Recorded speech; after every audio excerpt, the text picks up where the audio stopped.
2023 മാർച്ചില് MG യൂണിവേഴ്സിറ്റിയുടെ BA ഹിസ്റ്ററിയിലെ 6th സെമ്മില് നടന്ന question paper. വിഷയം മേക്കിംഗ് ഓഫ് കണ്ടംപററി ഇന്ത്യ. അതിൽ സെക്ഷൻ 1 നമ്മൾ കാണുന്ന ചോദ്യങ്ങൾ. ഒന്നാമത്തെ ചോദ്യം അരുണ ആസിഫ് അലി. രണ്ടാമത്തേത് Woodhead commission. Aruna Asaf Ali quit India പ്രസ്ഥാനവുമായി ബന്ധപ്പെട്ട ഒരു വനിതയാണ്.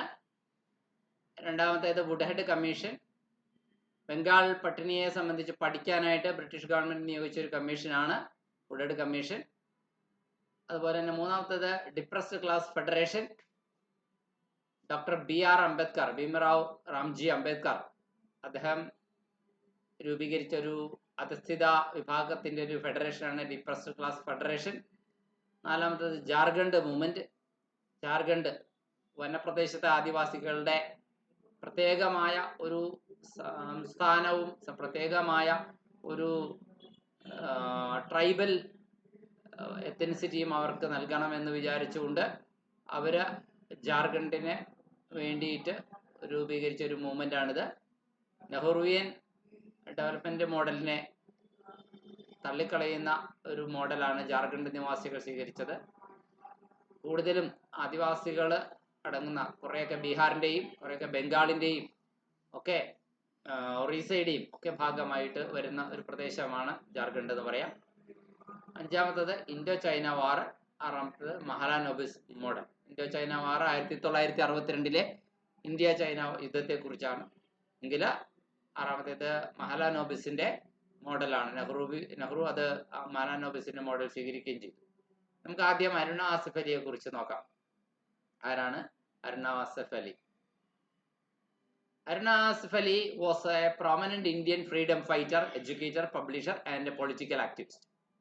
അരുണ ആസിഫ് അലി ഒരു പ്രമുഖ ഇന്ത്യൻ സ്വാതന്ത്ര്യ സമര നായികയായിരുന്നു, വിദ്യാഭ്യാസ വിദഗ്ധയായിരുന്നു, പബ്ലിഷർ ആയിരുന്നു, പൊളിറ്റിക്കൽ ആക്ടിവിസ്റ്റ് ആയിരുന്നു.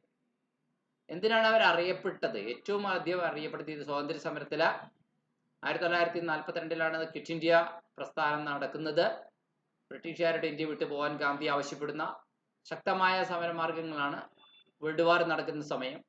ആ സമയത്ത് ഇന്ത്യയുടെ ദേശീയ പതാക ഗോളിയ ടാങ്ക് മൈതാനില് ബോംബെയില് അവർ ഉയർത്തി എന്നതാണ് അവരുടെ ഏറ്റവും വീരോചിതവും ധീരവുമായ പ്രവൃത്തി. അതിൻ്റെ പേരിലാണ് അവർ അറിയപ്പെടുക.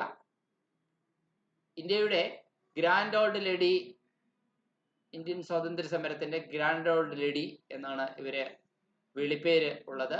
She is also known as the grand old lady of Indian independence. അവരുടെ ജനനം 1909 ജൂലൈ 16 കൽക്ക എന്ന പ്രദേശത്താണ്, പഞ്ചാബിലാണ്. ഇന്നിപ്പോൾ അത് പഞ്ചാബിന്റെ ഭാഗമല്ല, ഹരിയാനയുടെ ഭാഗമാണ്. ഇനി ഇവർക്ക് ലഭിച്ചിരിക്കുന്ന അവാർഡുകളെ കുറിച്ച് നോക്കാം. പത്മവിഭൂഷൺ കിട്ടിയിട്ടുണ്ട് 1992. മരണശേഷം പോസ്റ്റുമസ്ലി ഭാരതരത്ന 1997 ലഭിച്ചു. വേറെ എന്തൊക്കെ കോൺട്രിബ്യൂഷൻസ് ചോദിച്ചു കഴിഞ്ഞാൽ ഉപ്പു സത്യാഗ്രഹത്തിൽ 1930 ഗാന്ധിയുടെ നേതൃത്വത്തിൽ നടന്ന ഉപ്പു സത്യാഗ്രഹത്തിൽ ഇവർ പങ്കെടുത്തിട്ടുണ്ട്.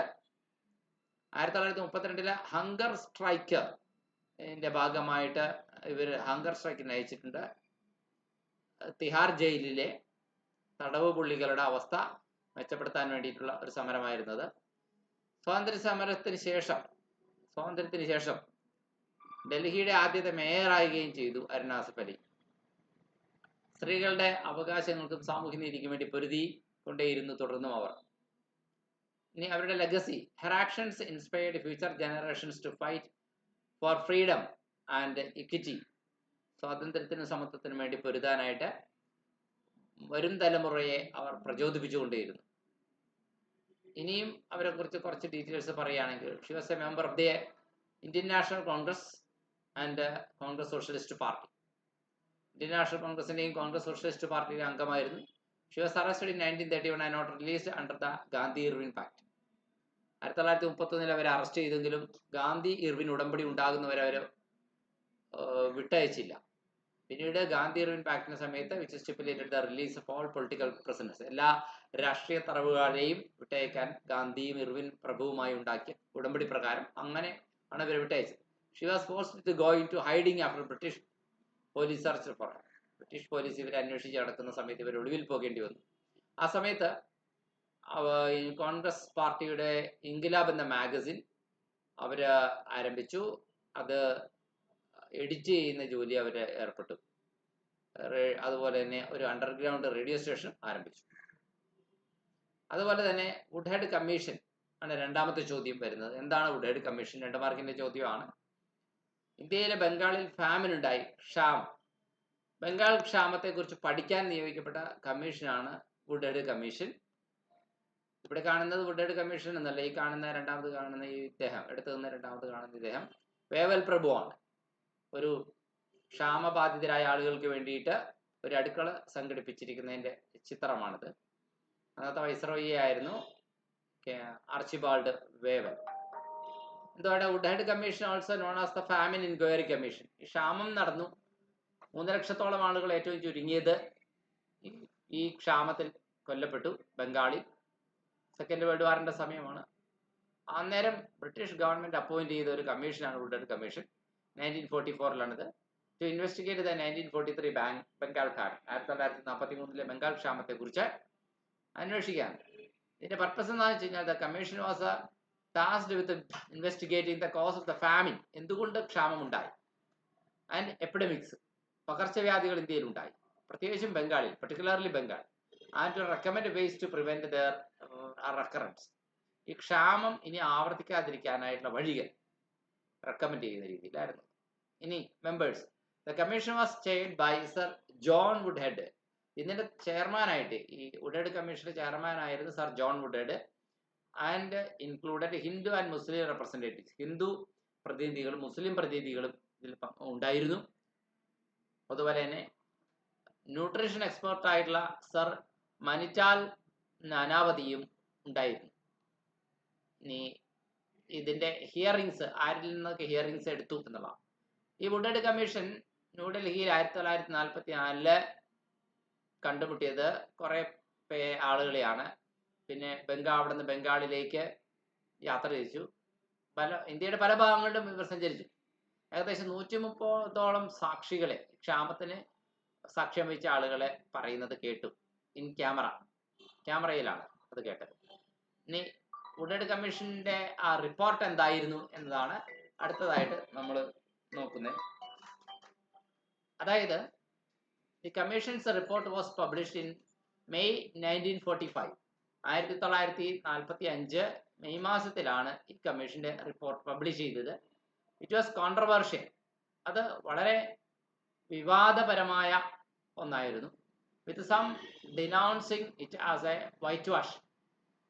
അതായത് ക്ഷാമം ബാധിച്ചു, അത് ബ്രിട്ടീഷ് ഗവൺമെന്റിന്റെ ഇമേജ് ഇല്ലാതാക്കി, അതിനെ ഒന്ന് മുഖമെനുക്കാനുള്ള പരിപാടി, വൈറ്റ് വാഷ് ചെയ്യാനുള്ള പരിപാടി. And others called it as an apologia, ഒരു ക്ഷമാപണം എന്ന് വേറെ ചിലർ അതിനെ വിശേഷിപ്പിച്ചു. The report exonerated the British government. British ഗവൺമെന്റിനെ കുറ്റവിമുക്തമാക്കുന്ന റിപ്പോർട്ടാണ് ഈ വുഡ്ഹെഡ് കമ്മീഷൻ, സർ ജോൺ വുഡ്ഹെഡിന്റെ കമ്മീഷൻ നൽകിയ അന്തിമ report. And emphasised natural causes of the famine. ക്ഷാമം ഉണ്ടാകാനുള്ള സ്വാഭാവിക കാരണങ്ങൾക്ക് പ്രാധാന്യം കൊടുത്തു. റാദർ ദാൻ മാൻമെയ്ഡ് വൺസ്, പ്രകൃതി ദുരന്തങ്ങളും മറ്റുമാണെന്നും, അല്ലാണ്ട് ബ്രിട്ടീഷ് ഗവൺമെന്റ് കൃത്രിമമായി ഉണ്ടാക്കിയ കാരണങ്ങളല്ല അതിന്റെ കാരണമെന്നുമാണ് അതിൽ പറഞ്ഞു വെച്ചത്. ഇതിന്റെ ആഫ്റ്റർമാത്ത് എന്തായിരുന്നു? The reports conclusions were debate. ഈ വുഡ്ഹെഡ് കമ്മീഷന്റെ കൺക്ലൂഷൻസ് ഇന്ന് തർക്ക വിഷയമാണ്. ഇന്ന് 1943 ബംഗാൾ ഫാമിൻ ഒക്കർ ചെയ്ത് വേൾഡ് വാർ 2 ഇടയിലാണ്. ഏതാണ്ട് 8 ലക്ഷത്തിനും 38 ലക്ഷത്തിനും ഇടയിൽ ആൾക്കാർ കൊല്ലപ്പെട്ടു എന്നാണ് പറയുന്നത്. കൃത്യമായ കണക്കില്ല, ഏകദേശ കണക്കാണ്. The famine was exacerbated by malnutrition, population displacement, unsanitary conditions for British wartime policies. British നയങ്ങൾ യുദ്ധത്തിന് വേണ്ടിയിട്ടാണ് എല്ലാ റിസോഴ്സസും നീക്കിവെച്ചത്. സ്വാഭാവികമായും ജനജീവിതത്തെ അത് തടസ്സപ്പെടുത്തി, ആരോഗ്യപരിപാലനം തകർന്നു. ഇനി ഡിപ്രസ്ഡ് ക്ലാസ് ഫെഡറേഷനെ കുറിച്ചാണ്, DCFനെ കുറിച്ചാണ് ചോദ്യം.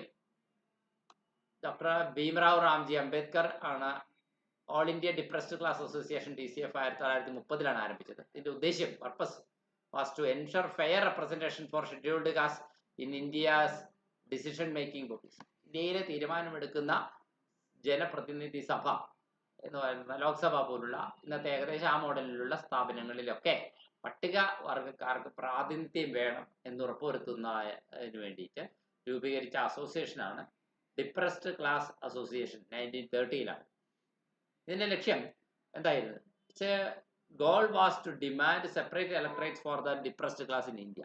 ഇന്ത്യയിലെ അധസ്ഥിത വർഗക്കാർക്ക് വേണ്ടി പ്രത്യേകം ഇലക്ടറേറ്റുകൾ വേണം എന്ന് വാദിക്കുകയാണ്. അതുപോലെ തന്നെ ഇതിന്റെ വട്ടമേശ സമ്മേളനത്തിൽ ഇതിന്റെ പ്രതിനിധികൾ പങ്കെടുത്തു. Doctor Ambedkar participated in the second round table conference as a representative of the association. അതുപോലെ തന്നെ ഇതിന്റെ ആദ്യത്തെ എലക്റ്റഡ് പ്രസിഡന്റ് എന്ന് പറയുന്നത് MC രാജയാണ്. Ambedkar also established the depressed class institute Bahishkrit Hitakarini Sabha in Bombay 1924 to promote education among the depressed classes. Dr. Bhimarao Ramji Ambedkar established the All India Depressed Class Association DCF in 1930. നാലാമത്തെ ചോദ്യം ജാർഖണ്ഡ് മൂവ്മെന്റിനെ കുറിച്ചാണ്.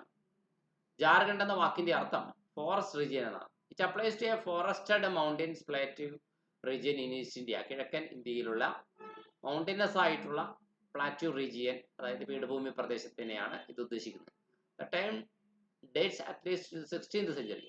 ഈ ജാർഖണ്ഡ് എന്ന വാക്ക് ഇനി ഏതാണ്ട് 16ാം നൂറ്റാണ്ടോളം പഴക്കമുണ്ട്. In the more extensive claims of movement, ഈ ജാർഖണ്ഡ് മൂവ്മെന്റിന് കൂടുതൽ പഴക്കമുണ്ട് എന്ന് അവകാശപ്പെടാവുന്ന വാദഗതികളിലൊന്ന് Jharkhand comprise 7 districts in Bihar. ബീഹാറിലെ 7 ജില്ലകളിൽ ജാർഖണ്ഡിന്റെ ഭാഗമാണ്. 3 in വെസ്റ്റ് ബംഗാൾ, 3 പശ്ചിമ ബംഗാളിന്റെ ഭാഗമാണ്. 4 in Orissa, 4 ഒറീസയിലുമാണ്. And 2 in Madhya Pradesh, പിന്നെ 2 മധ്യപ്രദേശിലുമാണ്. 90% of the scheduled tribes in Jharkhand leave in the Bihar district. 90% Jharkhand നിവാസികൾ ബീഹാറിലാണെന്ന് പറയാം. The tribal people who are from 2 groups. ഗോത്രവർഗക്കാർ 2 വിഭാഗമുണ്ട്. ഛോട്ടാ നാഗ്പൂരിസ്റ്റുകളുണ്ട്, സന്താളന്മാരുണ്ട്. രണ്ടുപേരും ഈ പറയുന്ന Jharkhand വനത്തിലെ നിവാസികളാണ്. Have been main അജിറ്റേറ്റേഴ്സ് of the movement. അവരാണ് ഈ ജാർഖണ്ഡ് മൂവ്മെന്റിന്റെ പ്രധാന സമരക്കാരെന്ന് പറയാം. The tribes have been undergoing A variety of socio political changes particularly for the last 200 years. കഴിഞ്ഞ 200 വർഷമായിട്ട് പല സാമൂഹ്യ രാഷ്ട്രീയ മാറ്റങ്ങൾക്ക് വിധേയമാവുകയായിരുന്നു ഈ ഗോത്രവർഗം. Emergence of several socio political movements is one of the variant of these factors. ഇതിന്റെ ഒരു ഘടകം എന്ന് പറയാവുന്ന ഒന്നാണ് പലതരത്തിലുള്ള സാമൂഹ്യ രാഷ്ട്രീയ പ്രസ്ഥാനങ്ങൾ ഉയർന്നു വന്നു ഇവർക്കിടയിൽ. Since the beginning of the last century, കഴിഞ്ഞ നൂറ്റാണ്ടിന്റെ തുടക്കം മുതൽ tribal Indians has been witnessing and absorbed for social movements. ഗോത്രവർഗ ഇന്ത്യക്കാര് സാമൂഹിക പ്രസ്ഥാനങ്ങൾക്ക് വേണ്ടിയിട്ട് ഒരു ഉയർത്തെഴുന്നേൽപ്പ് എന്ന രീതിയിൽ സമരമായി ഇറങ്ങി വരുന്നതിന് സാക്ഷ്യം വഹിച്ചത് ഇവരാണെന്ന് പറയാം. ആദ്യമായിട്ട് these movements have been of different magnitude in their underlying reasons. ഈ ആദിവാസി പ്രസ്ഥാനങ്ങൾക്ക് അവർ സമരം ചെയ്യുന്നതിന്റെ പിന്നിൽ പല കാരണങ്ങളുണ്ടാവും. Origination, subjectives, organisational activities and outcome. അവരുടെ സംഘടനാ രീതിയും അതിന്റെ ഫലപ്രാപ്തിയും ഒക്കെ വ്യത്യസ്തമാണ്. Almost 2 centuries ago, Mundas took up arms against the local landlords. ഏതാണ്ട് 200 കൊല്ലം മുമ്പ് മുണ്ട വിഭാഗം അന്നത്തെ പ്രാദേശിക ഭരണാധികാരികൾക്കെതിരെ ആയുധമെടുത്തു. ആൻഡ് ദ ബ്രിട്ടീഷ് അഡ്മിനിസ്ട്രേഷൻ, ഇതിനെ ബ്രിട്ടീഷ് ഭരണത്തിനെതിരെ. The leaders was Binsu Manki അവരുടെ നേതാക്കന്മാരിൽ ഒരാളായിരുന്നു. The reason for discontent is transfer of Jharkhand to East India company in 1771. ജാർഖണ്ഡ് ഈസ്റ്റ് ഇന്ത്യ കമ്പനിക്ക് ട്രാൻസ്ഫർ ചെയ്യുന്നതായ പ്രവർത്തനത്തിനെതിരെയുള്ള അതൃപ്തിയായിരുന്നു അന്നത്തെ 200 കൊല്ലം മുമ്പുള്ള സമരത്തിന് കാരണം. ഇനി തുടർന്ന് Jharkhand Nehruvian model of national ബിൽഡിങ്ങിനെ എതിർത്തിയ ആൾക്കാരാണ്. ഇന്ത്യയിലെ സ്റ്റേറ്റ് ഓർഗനൈസേഷന്റെ ബേസിസ് ആയിട്ട് നെഹ്റു മുന്നോട്ട് വെച്ച മാതൃക അവർക്ക് സ്വീകാര്യമായിരുന്നില്ല. ഇനി 1980കളിൽ നമ്മൾ കണ്ടു ജാർഖണ്ഡിന് പ്രത്യേക ഐഡന്റിറ്റി കിട്ടി. ജാർഖണ്ഡ് സ്റ്റുഡൻസ് യൂണിയൻ 1986-ലായി. ജാർഖണ്ഡ് കോർഡിനേഷൻ കമ്മിറ്റി 87-ൽ. ഒടുവിൽ ജാർഖണ്ഡിന് സ്റ്റേറ്റ്ഹുഡ് സംസ്ഥാന പദവി ലഭിച്ചത് 2000-ലാണ്. ഇനി വേറെ ചോദ്യമുള്ളത് ഇൻഡോ ചൈന വാറാണ് 1962-ലെ. Then Mahalanobis model. രണ്ടാം പഞ്ചവത്സര പദ്ധതി കാലത്ത് ഈ മഹലാനോബിസ് മോഡലാണ് നമ്മൾ സ്വീകരിച്ചത്. നെഹ്റു അന്നത്തെ പ്രൈം മിനിസ്റ്റർ നെഹ്റുവാണ് ഈ മാതൃക സ്വീകരിച്ചത്. ഫസ്റ്റ് 5-year പ്ലാൻ സ്ട്രെസ് ചെയ്തു ക്യാപിറ്റൽ കൂടുതൽ അക്യുമുലേറ്റ് ചെയ്യണം എന്ന്. പക്ഷേ സെക്കൻഡ് 5-year പ്ലാനിലാണ് മഹലാനോബിസ് മോഡൽ കൊണ്ടുവരുന്നത്. The model was actually incapable to cope with the real problems. യഥാർത്ഥ പ്രശ്നങ്ങളെ പരിഹരിക്കുന്നതിന് അത്ര കേപ്പബിലിറ്റി ഉള്ള മോഡൽ ആയിരുന്നില്ല ഇത്.